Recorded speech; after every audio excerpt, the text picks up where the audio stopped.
Hablaremos, accediendo a gentiles pedidos, del ajedrez. El otro día les Sí, sí. Y tenemos algunos datos, no muy interesantes, pero la verdad es que no hay ninguna certeza histórica que permita identificar el origen del ajedrez. Algunos lo atribuyen a los caldeos, otros a los persas, veo cómo es la gente, ¿no? O a los etruscos. La mayoría adjudica, sin embargo, la invención a los egipcios y a los hindúes.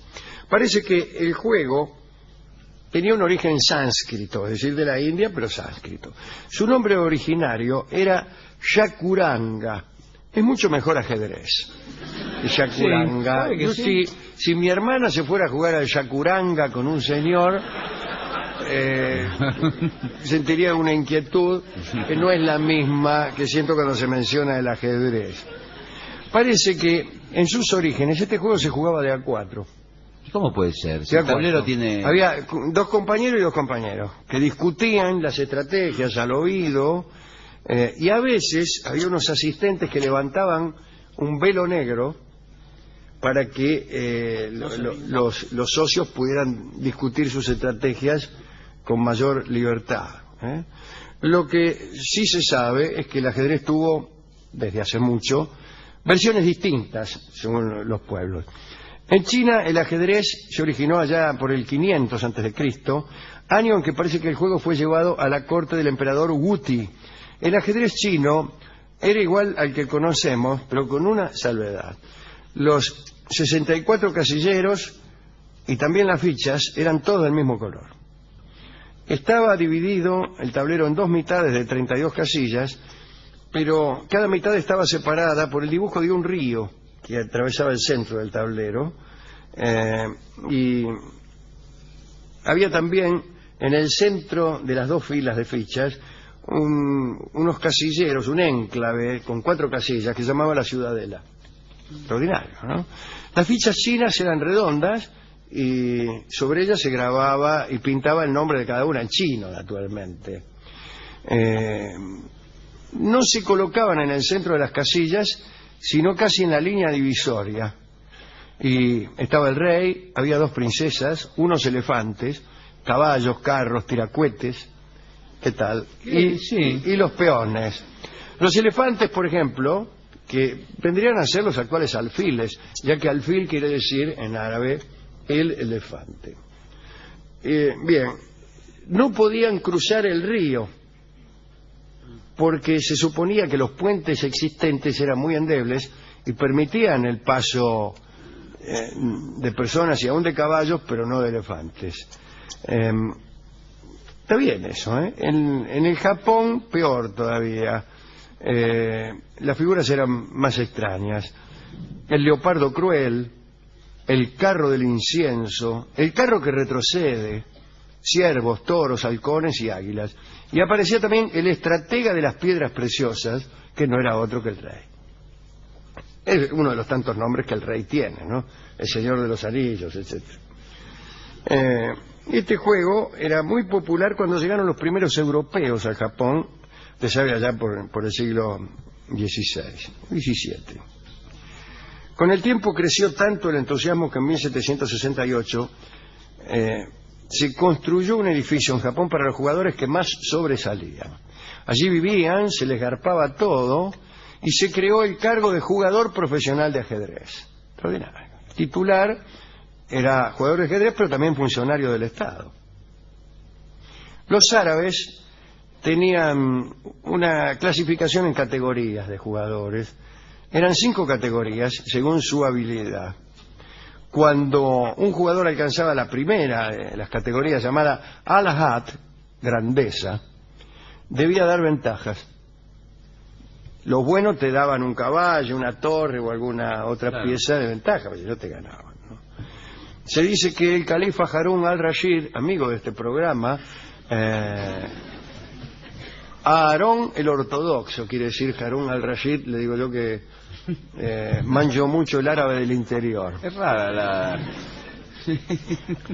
Y hemos hablado mucho de Harún al-Rashid, digo amigo de este programa, porque contamos muchísimas historias de él. Por ejemplo, aquella conforme a la cual Harún salía disfrazado todas las noches y se iba a los boliches para ver qué pensaba la gente de él. disfrazado, venía, qué sé yo, ¿y qué piensa usted del califa? Atorrantes, sinvergüenza, afanan toda la guita, y el tipo lo marcaba. Al parecer, modificaba sus políticas según como le iba en el boliche. Es peligroso esto. Imagínense unos opositores que descubran esto y se enteren de los boliches que frecuenta el califa disfrazado y le llenan el boliche de parroquianos que van en contra. Dice usted, lo que tiene que hacer es eliminar el impuesto a los lecheros, dicen los lecheros. No importa.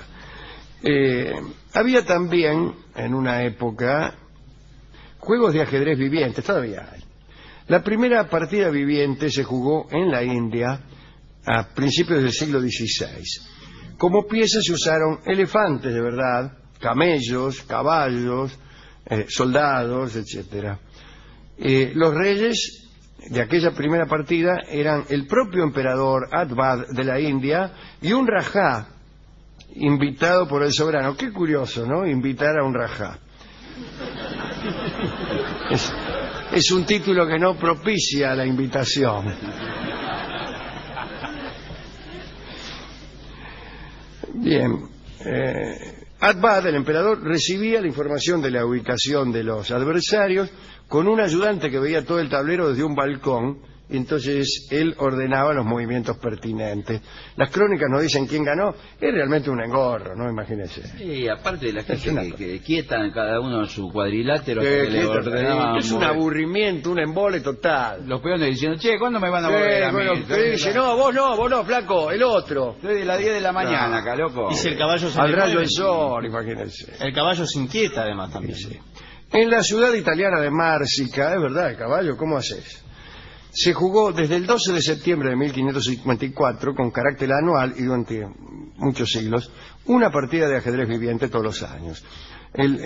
Todos los años ya dije anual, de manera que es inútil.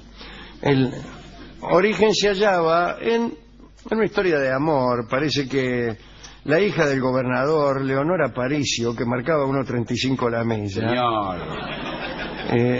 era pretendida por dos jóvenes hidalgos, Rinaldi Angarano, ¿cómo le va? Bien. Y Villeri de Valdana, ¿cómo está? Los rivales, en lugar de resolver la disputa en un duelo a espadas, prefirieron jugar un ajedrez así, y el vencedor fue Angarano, que se quedó con Leonora Aparicio, que estaría tan contenta de que se la jugaran así, ¿no? Me imagino una mujer que se la juegan al ajedrez, al chinchón o a lo que sea. ¿Por qué no le preguntaron a ver cuál le gustaba más? No se les pasó por la cabeza. El papel de la mujer era otro. Era otro y ahora también. También había y hay, aunque no creo, ajedrez postal. No tiene mucho sentido ahora con la internet. Claro. No, pero es verdad, incluso hasta hace poco. Hasta hace poco, claro. Dizzy Gillespie, mi tío, jugaba al ajedrez con gente de Europa, por ejemplo, y las partidas iban por carta. Claro. Movía el peón, una carta. Una carta. Claro, primera Volvía carta, otra jaque. peón 4 damas, Bruno, peón 4 damas. Caballo 3 alfil dama. Sí. Una, por ejemplo, hay que duró 6 años entre Enrique I, el rey de Inglaterra, y Luis VI, el rey de Francia. Y a cada movimiento un viaje, imagínense. Claro. Duró 6 años, ganó Luis VI. ¿Y?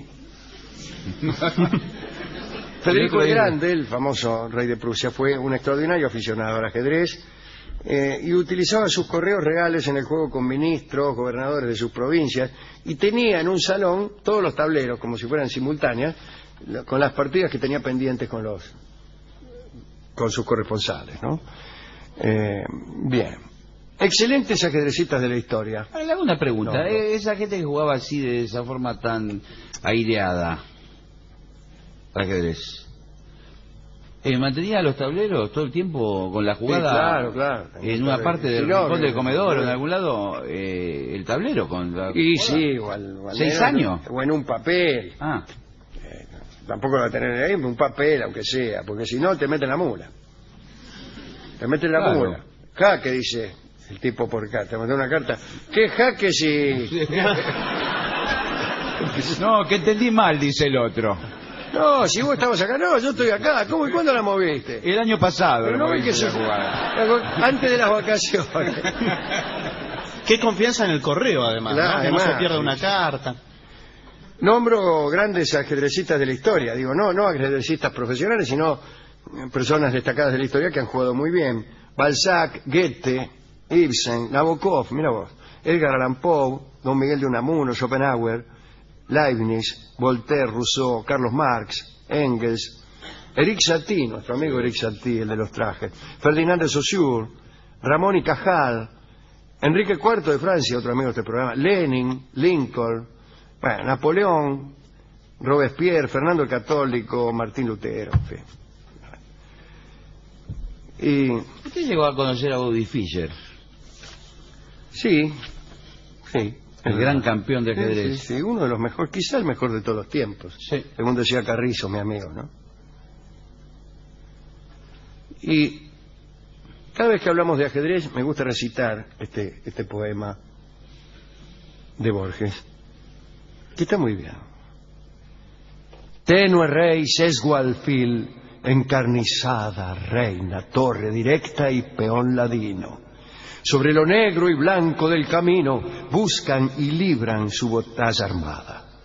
No saben que la mano señalada del jugador gobierna su destino. No saben que un rigor adamantino sujeta su albedrío y su jornada. También el jugador es prisionero. La sentencia es de Omar, de otro tablero, de negras noches y de blancos días. Dios mueve al jugador y éste la pieza. Que Dios, detrás de Dios, la trama empieza, de polvo y tiempo y sueño y agonía. Lindo.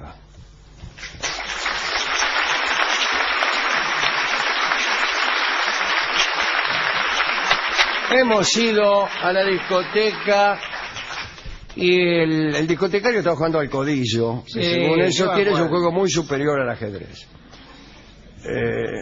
Y le explicamos varias veces. No, dice, no tengo ningún. Dice, ¿me puede ser jugar a las damas con la misma ficha? Dice el tipo. No, ¿y para qué sí. son las fichas de ajedrez? ¿Quién era que decía, a ver si acuerda alguno, un escritor famoso y quizá era Poe, que decía que el juego de las damas y el buen jugador de damas denota quizá más inteligencia que el buen jugador de ajedrez, porque lo que tiene el ajedrez son complejidades. El juego de las damas es ingenio puro. ¿Está claro? Sí, sí. Dice, en el juego de damas se da una inteligencia pura y en el otro hay un aprendizaje que es hijo de las complejidades que se mueven. Yo no estoy de acuerdo con eso, pero él decía, una inteligencia pura no está perturbada en las damas por el desconocimiento. Puede aparecer más fácilmente que en el ajedrez, que por ser más compleja requiere un mayor entrenamiento. Bueno, no importa. Eso no le importó nada al discotecario, No. le expliqué incluso esto, el tipo Es me una escupió bella. la cara redondamente. ¿Para qué pierde tiempo hablando con él? No, y me dice, mire, tengo uno acá que es de ajedrez. ¿En serio? Y me dice, pero es una milonga de ajedrez. me sorprende. Qué raro puede ser. milonga de ajedrez. Y me dice, milonga del peón. No, pero es del peón Pero desde el peón de- campo. Y era del peón de campo. Claro. Y después, bueno, dice, no importa. Dice, lo importante... Y se quedó así. Vio que esa gente que dice, lo importante... Se quedó pensando y no Bueno, escucharemos milonga del peón de campo, entendida como una pieza de un tablero ubicado en pleno campo, donde dos paisanos están jugando al ajedrez.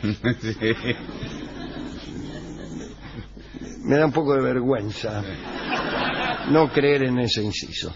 Alberto Merlo cantará la milonga del peón de campo, que es de Atahualpa, ahora mismo. Adelante.